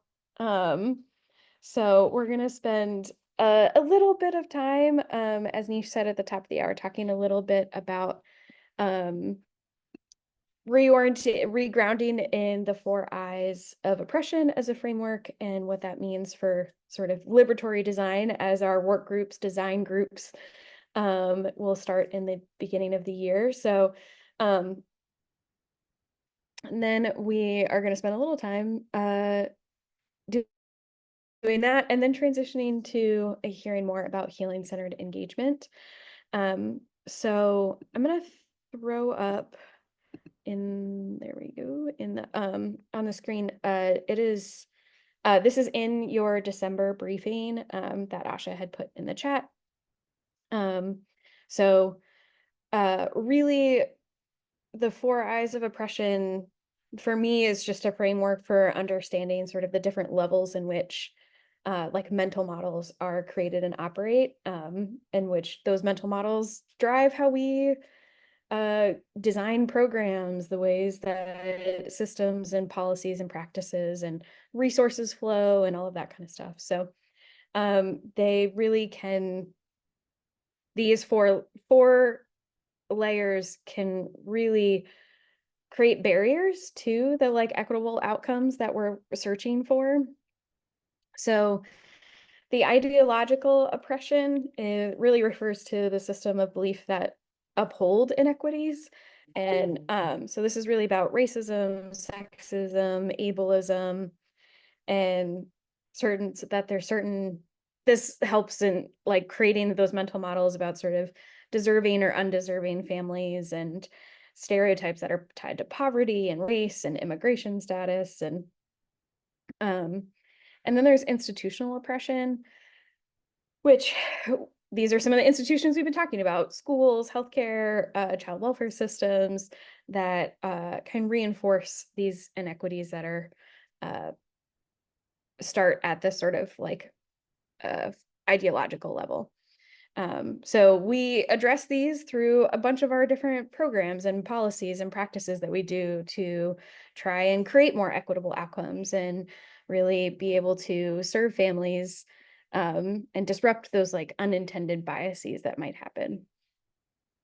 And then the interpersonal oppression, it's really what it looks like in between individuals. And it really occurs that sort of that interaction between families and the services that they receive, and building the sort of cultural competency. I've heard that phrase talked about here, and that kind of trauma-informed practices, which we talked a lot about, that create safer and more inclusive environments for families. And then there's the internalized oppression, which really happens for marginalized groups that adopt those really oppressive beliefs about themselves or others within their group. So doubting abilities, replicating harmful dynamics, and addressing these really requires designing programs that affirm identities, and amplify the strengths and prioritize the culture and languages of a community and practices of that community. So really understanding how these 4 forms of oppression interact with each other and help us sort of intentionally design services that can center equity. So there's sort of the flip of this coin, which is the 4 eyes of liberation. So I'm gonna hand it over to Nish to sort of talk about the flip side of this. Yeah. Shannon, would you mind just continuing to share screen? Because it's right underneath there. Thank you. So as we said, you all, like, we really want to do our best to help bring an understanding and awareness around, as we are starting to design, what does this new pathway need to look like? We need to be understanding the ways in which we can continue to perpetuate harm if we're not constantly addressing what's coming up for us on an individual level and how individuals are being impacted by what we're designing, how we are interpersonally reacting and relating to these groups. And then what does that look like at an institutional level, and what is the mindsets that we're coming in? And so if you scroll down a little bit. So with the 4 eyes of liberation, you know, as we go into the new year, we just kind of wanted to impart these seeds. You're going to start working in your work groups or have, breakout group time in these sections and really looking at, say you are specifically looking at resource cultivation for 0 to 11. How does Oregon look at this age group and the families and communities that they represent on an ideological level, right? And I love how, and I'll continue to uplift this, I think Justine brought it up, around having community values, right? And so we're saying like, we value keeping families together. We value having healthy exploration of sexual identity. These are some of the underlying ideological themes that we want to start to surface so that it's really focused on creating a space where every member of that group feels valued and heard, and that there's not a difference in the power and control. And then when you move over to the institution, it's how are we now putting these things into practice? How are we making these a part of our policies? Do we have value statements written into our agencies, into our MDTs, things of that nature? How are we demonstrating and reinforcing that this is the way that we're going to view the population that we're working with? And then you have the interpersonal, which is, the platform that we're teaching here is around healing-centered engagement.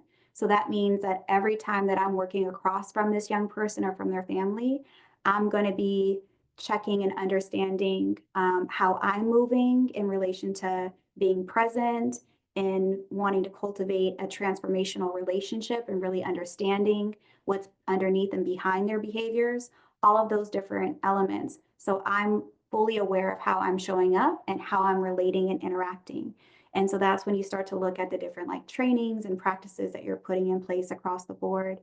And the internalized, right, is helping those that have been impacted by this harm be able to move from a place of feeling like there's something wrong within me to understanding and having a more liberated mindset of, oh, I acted in this way because this was happening in my family or because these things happened to me.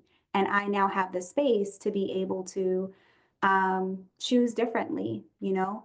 There was so much information that we were provided, I think, in Debbie's presentation around that this group has a much lower recidivism rate, that once that education is provided, that they're less likely to go out and sexually offend again. And so really understanding the ways in which this is about addressing the like in the iceberg, addressing like the underneath mindset, both of the community, addressing the institutional policies, how we're relating interpersonally in our practices, and how this young person in this family is understanding and being educated around healthy sexual behaviors, the impact of violence in the home, all of those different components.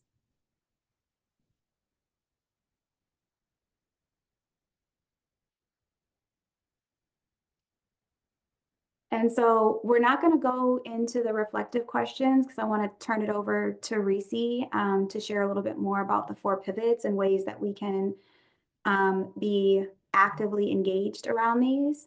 But I'm just curious if there's anything that's showing up for folks as you're hearing about the 4 I's of oppression and of liberation, and as you're starting to think about like, how we're starting to put this together, impacts that you can make in big and small ways, just kind of what is surfacing.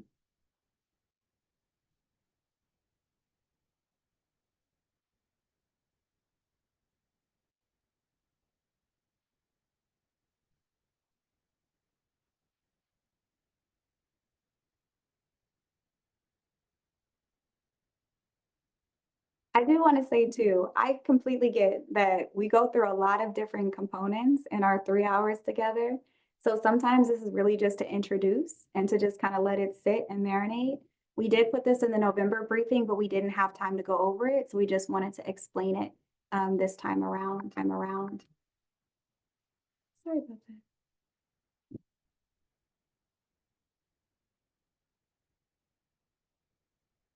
Yes, Jesse? I was just going to say, I think we talk a lot about equity and changing systems within OHA.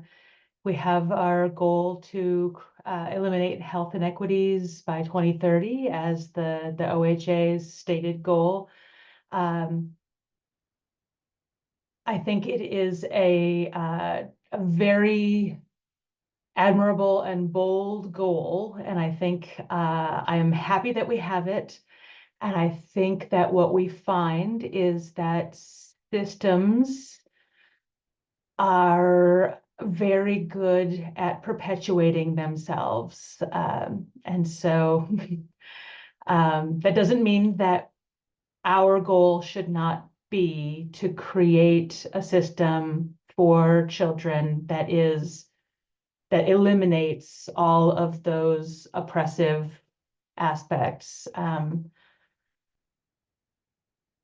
And I think what we may find is that all of our systems are designed to perpetuate all of those oppressive systems. So I just kind of wanted to call that out. I think we need to fight against all of that oppression, and acknowledge that we are working hard against that force. So well said. So well said.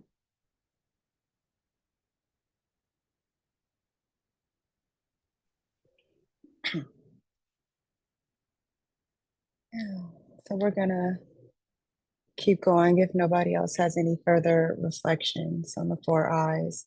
But yeah, healing-centered engagement acknowledges the impacts of this systematic harm, trauma, and equity, as Jessie was reiterating, right? And it prioritizes the practices that promote individual and collective healing. So these 4 pivots that I'm going to go over, they're also in our December briefing. I don't know if Shannon or Dr. Nish would like to share the screen. But these 4 pivots just help guide us in this transformation by encouraging us to reframe how we think, how we act, and most importantly, how we connect.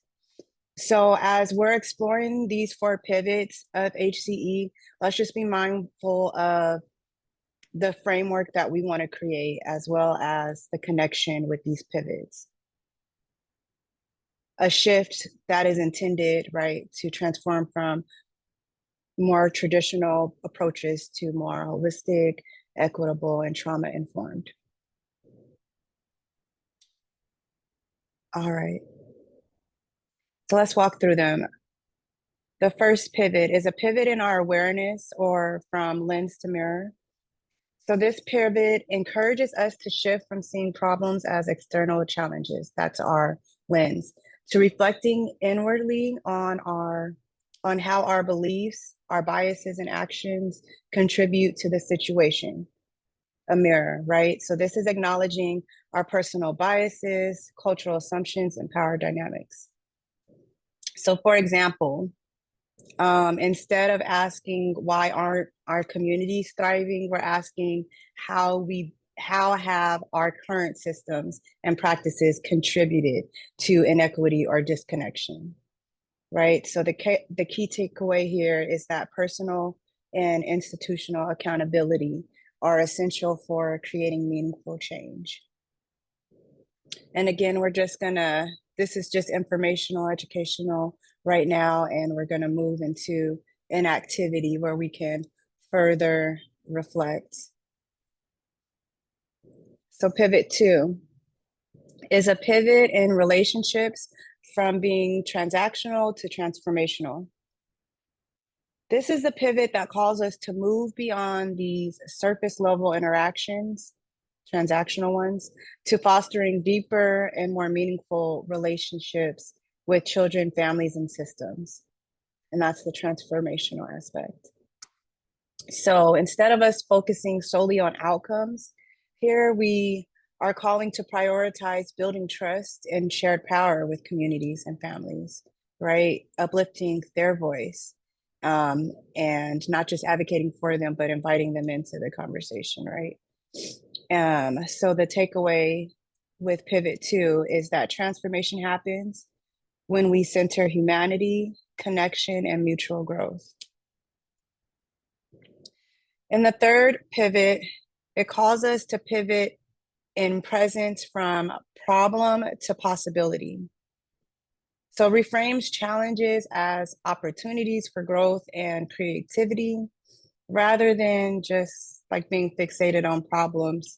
We're focusing on envisioning what is possible and co-creating solutions.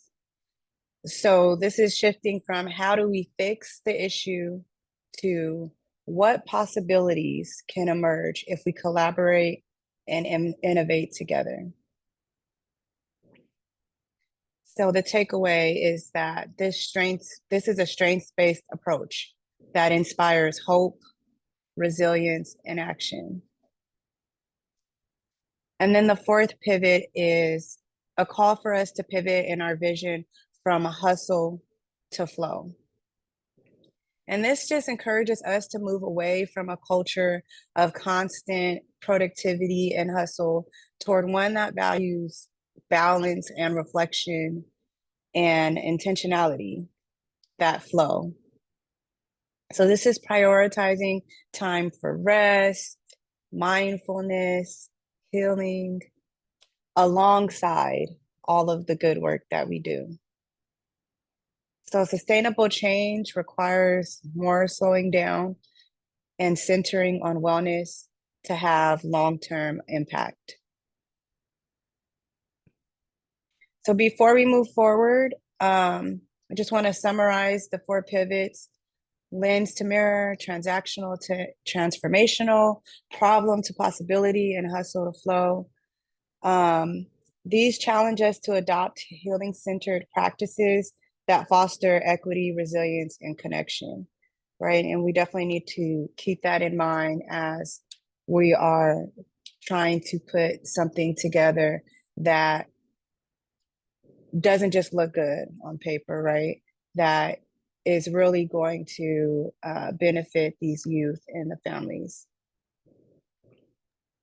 So as we move forward with this activity, just reflect on how these pivots can reshape your current practices and the roles that you guys have outside of this committee. And then also reflect on which of these pivots really resonates most with you and how you might apply it in your work or your life. So as we're reflecting on these, we are going to break out into groups of 4 that's divided into each of these pivots. Thank you, Dr. Nish, for putting them in the chat. You guys, are they separated or are they free to choose? You're free to choose. So oh, go ahead, Shannon. I can make them free to choose. Yep. Oh, sorry, I created breakout groups as well. We'll go ahead. So there's 4 breakout groups, and you'll be able to choose which one that you go into. These are each of the pivots, and we're just gonna have a couple minutes in there. So just as a reminder, everyone, like, you know, with the roadmap, the goal is for in January, we're going to get more firm on these are the 4 work groups that we're really going to start to drill down into and really exercise our learning, our expertise. Going into February and March, we really want to start inviting more members from the community to be a part of this. And so these pivots are really grounded in how can we start to bring in their voices, their experiences now. Who do we want to start to invite to the table? As a reminder, Ronica has that beautiful training room in Portland that she makes available for any members from the community. So what the hope is that as we're starting to get more clear and moving forward and creating, that we're not designing that without children, youth, and families working alongside of us to say, yes, this is what I need. This is what I resonate with. Oh, we need you to go back to the, you know, the chalkboard with that, whatever those different pieces are. So these are really just some initial conversations just to start to bring awareness and center that as a part of our movement going forward. Okay.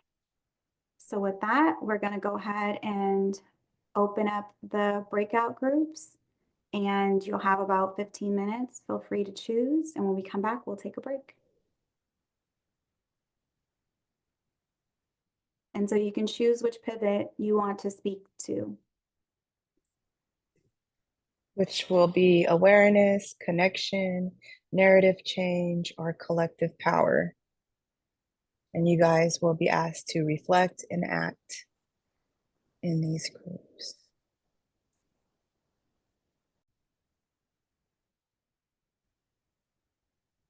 Welcome back.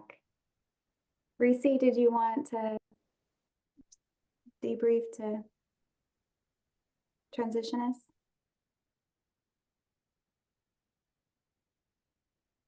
Yes, sorry, I was fixing my shoulder. Yeah, so just wondering if we can just do a quick share out, and if there's one person from each group that would like to share, what were some things that were coming up on the reflections, starting with, well, do we have anyone in the first group, the awareness? No. Okay. Well, I'm still gonna put that out there. If there's anyone in the larger group altogether that would like to reflect on how your individual and collective awareness impacts how we create pathways, or any practices that we can implement to challenge assumptions and reduce system biases.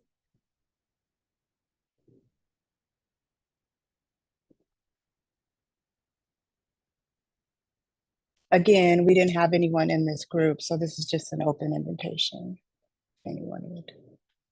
I'll just lift up something that I think Darian and my group said that was interesting and somewhat related to awareness, is that I think that there is a level of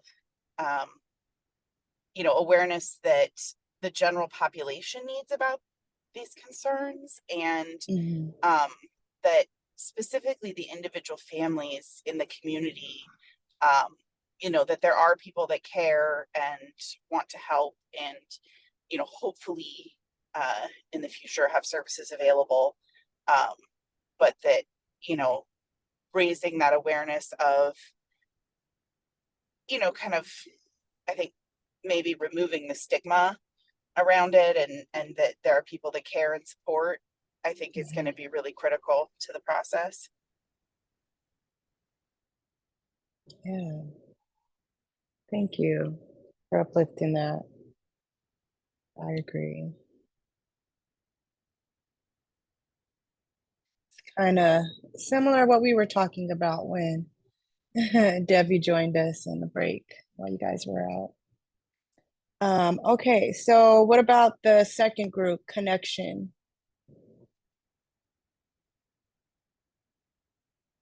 Robbie and so Robbie and Kristen and I were in the second group, and ours was, how can we ensure that families, caregivers, and children feel authentically connected to the support systems?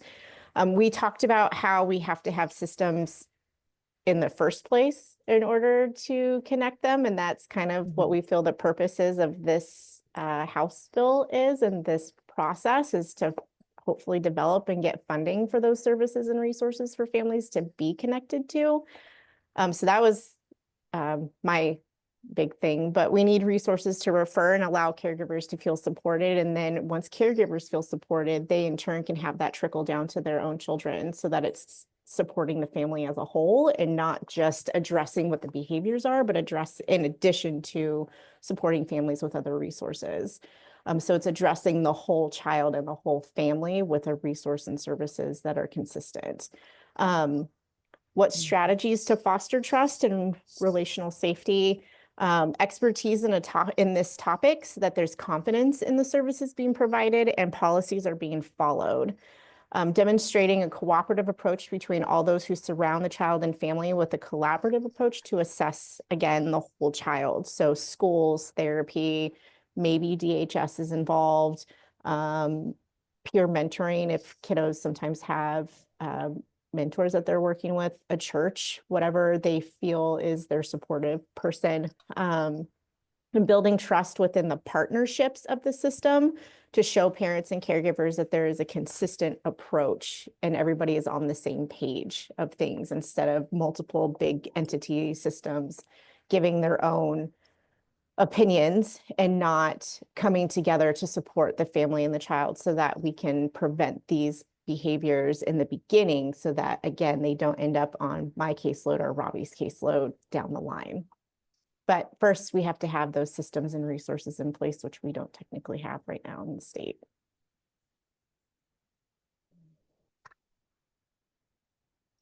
Yes, thank you, Jocelyn and Jesse. Uplifted fidelity wraparound. Yes.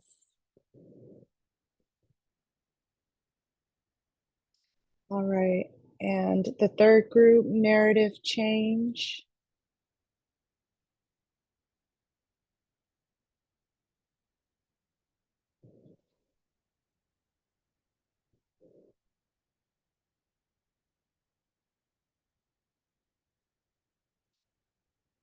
So I guess I was part of that group. One of the changes that I'm having personally, and this just made me be, is that, you know, we each come from our own little niche. This is what we do. And I don't know that I have a full understanding of what everybody else in the group is doing. Also, you know, the very first mandate of the House bill is to describe trauma-informed and national best strategies and identification of children exhibiting problematic sexual abuse. And I think that's core to this, you know, how do we promote a new narrative? What policies, languages, changes, program models? Well, that's core to evaluating the program models is what's out there. I know what we're doing in Oregon, but what are they doing nationally that's working, and how can we change the narrative in Oregon to follow those protocols? And so it feels very cart before the horse to me now with some of the things that we're doing, because there's just not enough information for me personally out there on how we can look at this differently, if that makes any sense. And to echo group 2, there's large entities in Oregon doing things differently than across the rest of the state. And I think we need to find an equal platform. And I think that's part of what this House bill is attempting to do. How can we make this equitable across Oregon so that every kid, no matter where they live, has the same access to services, has the same treatment advantage, access to treatment, so that if you live in the metro area, you're not getting a service that's superior to what you get if you're in rural Oregon. And I think a lot of that information needs to be vetted for me to really understand or participate in some of these conversations and work groups, if that makes any sense at all. Yeah, it does make sense, and totally agree. And we are, you know, working through that too, right? Because our task, being an outside agency, entity outside of Oregon, right? There's a lot that we're all learning, and that you guys are learning, teaching us, I mean, about Oregon and practices. And so in January, we will share with you guys our literature review. And we were just talking about like how to, you know, carve out some more time in here for you guys, because we know busy lives, busy schedules, impacted work schedules, right? Because there's a lot of information that has been provided in the briefings, on Miro, on the website, shared in the sessions, right? So just giving more time to comb through that, right? So thanks, Tim. And just to piggyback off of what Tim was saying, I was in the group with Tim and Diane and JJ who had to hop off, but we were talking about, so shifting from deficit-based thinking of like, we don't have these things to, we just don't know because we're all in our own little like purview. And so like, for example, best practices when it comes to like therapy, like some of those exist out there. And I don't know that everybody would know about that because that's not their purview. And so maybe looking at a way for all of us to give the expertise that we have, which is why everyone was chosen, to like, okay, here's what I know about this specific thing. Or like with Robbie, like, here's what I know about this specific thing when it comes to the juvenile system in 12 and unders. Or, you know, Justine with CACs. Like, I think we all have a lot of information, but we haven't necessarily shared it yet. And so being able to share it might help us shift from that deficit-based thinking to the like, oh, we already have X, Y, and Z. Here's how we merge it together. Thank you for that feedback. Want to say I really appreciate that, Jenna. And I'll say I was kind of disappointed at the very beginning of this committee that we didn't spend time doing introductions and really kind of learning about each other because, you know, I've gotten snippets as we've gone through of what everybody does, and I'm always referring to the original list, and I wrote notes about where everyone works.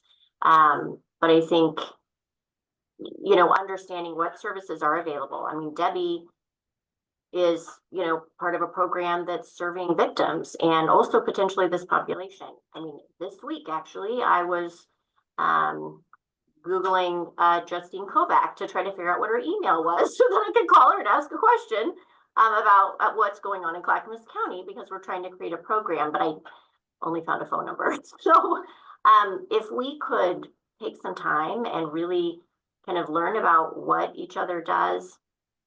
And then I sent an email earlier this week, if we can get an updated list of all of our contact information so that, you know, we could reach out to each other. I think that would also be really nice.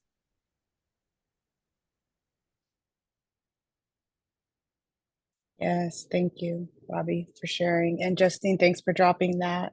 And yeah, we are on it. We have received your email and we are working on compiling a list of all of the committee members and contact information.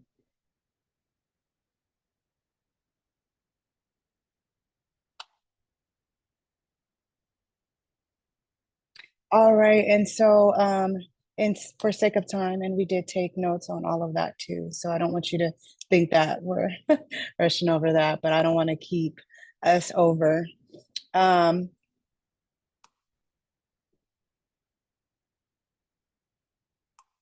Just want to make sure we catch up on the last group 4, collective power.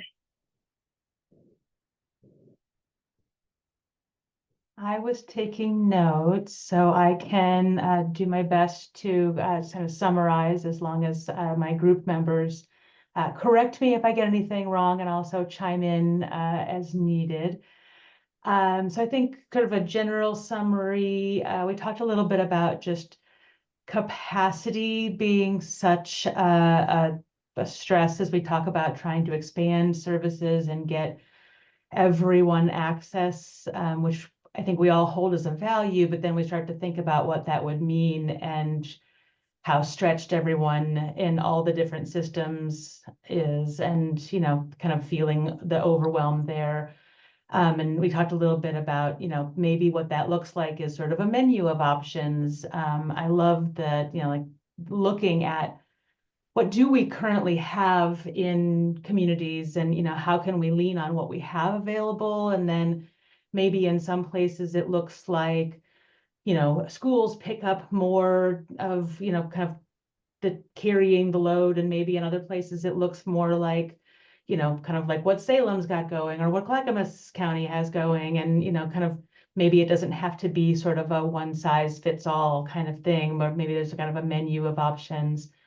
We were talking about, you know, if we really wanted to do something that is kind of a full system, you know, it's possible there could be a super hefty price tag around legislation. And, you know, is that gonna go over well with a legislature that, you know, is currently, we're seeing cuts in funding for programs. So thinking about kind of what that would look like potentially. And so I like Jenna talking about like, what do we have as opposed to, you know, the sort of a more of a mindset of deficit. And then just as we were ending, we kind of got cut off on a conversation about the Sex Offender Treatment Board and how it got created, but then also, you know, is it necessary as much now? It feels fairly top down, and maybe some of the treatment feels as if it was sort of created for adults and sort of barely modified and sort of a, you know, maybe adapted-ish for kids. And so if we look at more of the evidence-based practices, you know, what does that look like to try to get services that are really appropriate for kids? So I think that's sort of, I don't know how well we specifically stuck to our questions that were assigned to us, but that was the nature of our conversation.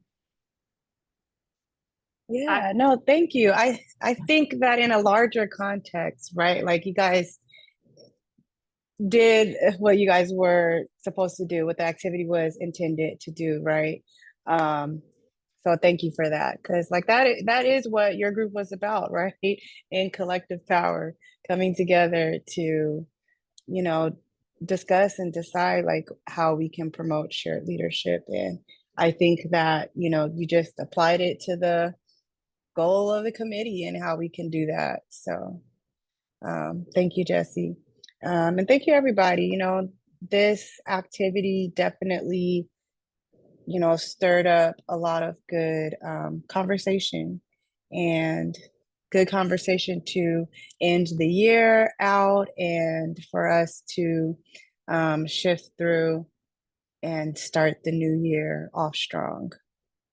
Because, you know, we are tasked with a lot, and I know it can feel overwhelming, right? But in our efforts to practice grounding and the mindfulness and the somatics is to remind us not to become our feelings, right? We can feel overwhelmed. It can be overwhelming. There can be all the things. And yeah, we don't have to run around with our heads cut off. So I thank you guys for that. And we're just gonna wrap this up with some actionable items and next steps. Any closing thoughts, Shannon and Dr. Nish? Yeah, so I'm gonna drop this link in the chat. And so as a homework assignment, optional, it's your Healing Centered Engagement Action Plan. And so it basically takes the 4 pivots from today, and it's your own individual, like as I reflect on my practices and belief systems, these are the things that I want to be mindful of within this committee, within this work that I'm doing as I'm going into the new year. So you're welcome to engage with that as you see fit. And we're only meeting one time in January, on January 16th. We will be off next week and the first week of January. So in the second week of January, you'll get your agenda, you'll get your January briefing. And as Reese said, we are also drafting a lit review. So you'll receive that from us as well. I really appreciate all of the feedback and comments today. This committee is one of those elements where there's so much that is happening all at once between the building, the co-creating, the getting families' voice and choice in there, the understanding of being in a justice-focused way. And so we appreciate you guys constantly giving us feedback of this is where we're at and this is what we need now. So I'm super excited to come back in January and to really start to dive into those work groups, into the themes, and really self-organize into how we want these next 3 months to look like. So if that means that work groups are going to be meeting within our time together or separately, we will be kind of surveying and assessing for that in the new year. And the last thing that I'll say is just as a reminder, we really want to have families, youth, and children a part of this conversation. And so we're so grateful that we got to chat with Debbie while everyone was in the breakout groups. And there's already some families that come to mind that Debbie's gonna, as a part of her HC action plan, that she's gonna be reaching out to in the new year to invite them. Of course, the challenge is that families are working right now, right? And so that might look like an after hours 6 p.m. Zoom link that we send you all in February to really hear from those families and to honor that. So just to let you all know that we are listening. We are constantly in our own pivots to meet the needs of this committee. And we're really excited to start to really dive into what does this work need to look like and operationalize, and to really hear from the experts in the room around those needs. So that's all we got on my end. Shannon? Nish, do you want me to pitch my little recording idea? Oh, yes. Thank you for that. That's great. So in the like wanting to continue learning and hear more, and like Tim, I hear you on the like, this is an adaptive challenge and wanting to like learn from others and then be able to replicate. And so we have a long list of folks who you all have recommended, who others have recommended to come in and speak and share information. We also have limited number of sessions together, and at a certain point, we have to start using that time for you all to do work together. And so if it would be helpful, something that we could do is schedule time with some of those folks separate. If you happen to be available that time, great. But also, like, I could record like a 15-minute presentation with somebody that you all could like put on like a podcast and listen to while you're doing other work or something, to be able to get some of that information. If it's a topic you already know a lot about, don't have to listen to it. But would that be a helpful way to sort of be able to have access to some of these experts, given that we have limited committee meeting time? I'm seeing head nods. Okay, so it's a thing we can test, and if it works, great. But it wouldn't be like you now have to listen to hours and hours and hours of presentations. We don't want to add that to y'all's schedule. So great. Yeah. Okay, so just to recap, we'll see you all on January 16th. And in the first 3 months of the new year, you'll get invitations that are optional for you to join to hear more from some of these outside experts, because we're really going to use the time in the sessions to hear from speakers that are going to be able to speak across the board to everybody's work group, or to be able to give you that time to be the expert in what you are bringing forward to speak to the committee. So we're excited to get it in gear, but first rest. So on that note, we just want to say thank you all for being here, and we will see you in the new year. Thank you all. Happy holidays. Merry Christmas.